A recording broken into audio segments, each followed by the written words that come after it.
Bienvenue sur cette partie numéro 3 dédiée aux constituants des départs moteurs. Un élément de protection contre les courts-circuits et les surcharges, le disjoncteur. Les disjoncteurs sont des éléments essentiels dans la protection des circuits industriels, tertiaires, domestiques. Le disjoncteur présenté ici est un disjoncteur unipolaire plus neutre, appelé également un PP, un PC, un pôle protégé, un pôle coupé. Les disjoncteurs sont reconnaissables à leur symbole avec le X qui signifie coupure automatique. La plupart des disjoncteurs sont également aptes au sectionnement. Il existe également des disjoncteurs tripolaires avec 3 pôles protégés, ainsi que des disjoncteurs tétrapolaires avec 4 pôles protégés.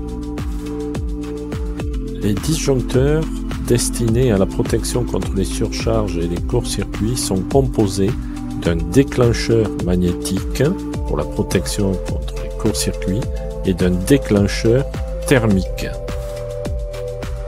Une partie importante des disjoncteurs est la chambre de coupure. C'est dans cet espace que seront coupés les arcs électriques dus à l'ouverture des disjoncteurs. Lorsque le disjoncteur a ses pôles de coupure qui s'ouvrent sous l'effet d'un court-circuit ou sous l'effet d'une surcharge, l'arc électrique est déplacé vers la chambre de coupure sous l'effet d'une force appelée force de Laplace.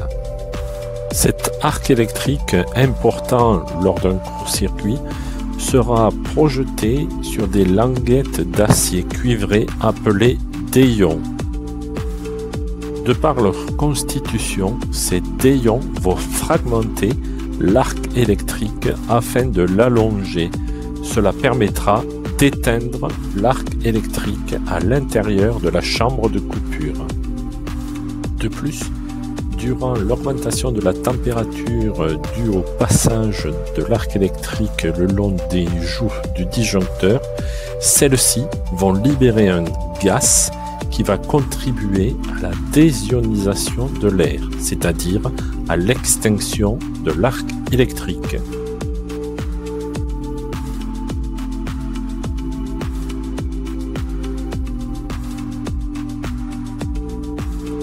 Le choix d'un disjoncteur divisionnaire sera effectué dans un premier temps par le choix de sa courbe de déclenchement. Ce choix de courbe correspond en quelque sorte à la temporisation au déclenchement du disjoncteur divisionnaire. Autre disjoncteur présenté, le disjoncteur moteur utilisé dans les installations industrielles. Attention, il est à noter qu'il existe également des disjoncteurs moteurs uniquement magnétiques qui protègent seulement contre les courts-circuits. Notez que sur les disjoncteurs moteurs, le déclencheur magnétique est représenté par un I supérieur qui désigne déclencheur à maximum de courant. Ces disjoncteurs moteurs peuvent avoir différents systèmes de manœuvre. Vous pouvez avoir une manœuvre par levier, par bouton poussoir ou par une commande rotative. La plupart des disjoncteurs moteurs auront l'aptitude au sectionnement. Ils pourront permettre la séparation des sources d'énergie et ainsi être maintenus en position ouverte par des dispositifs de condamnation afin de garantir la sécurité des intervenants. En complément de la protection contre les courts-circuits, les disjoncteurs moteurs peuvent protéger contre les surcharges. Les surcharges de moteur se produisent lorsqu'un moteur est soumis à une charge excessive. Le premier symptôme d'une surcharge est l'augmentation du courant absorbé. Il y aura ensuite un couple moteur insuffisant et une augmentation de la température du moteur. Cette augmentation de température peut détériorer les bobinages statoriques. Un moteur non protégé ou mal protégé contre les surcharges va voir ses enroulements statoriques se détériorer sous l'effet Joule.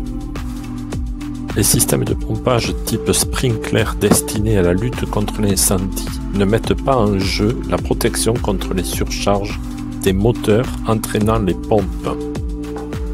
Afin de garantir une bonne protection contre les surcharges, les disjoncteurs moteurs devront être réglés à l'intensité nominale du moteur à protéger. Une vis de réglage permettra d'effectuer ce paramétrage sur la face avant des disjoncteurs moteurs.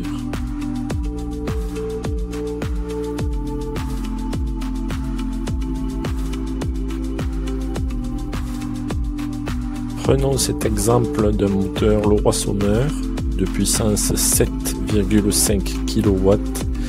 Ce moteur étant raccordé au réseau 400 volts, il est couplé en étoile et le paramétrage du disjoncteur moteur sera effectué à la valeur de 14,7 ampères. Autre exemple, ce moteur de puissance 3 kW couplé en triangle sur un réseau 3 x 400 volts devra avoir sa protection thermique réglée à 6,3 ampères. Pour terminer avec les disjoncteurs moteurs, voici le schéma de liaison à effectuer avec un moteur monophasé. Les disjoncteurs moteurs monophasés n'existant pas, il convient de réaliser ce câblage. La fonction de protection contre les surcharges est également assurée par des relais de protection thermique. Ces relais de protection thermique devront être automatiquement associés avec un dispositif de protection contre les courts-circuits et réglés à l'intensité nominale de la machine à protéger.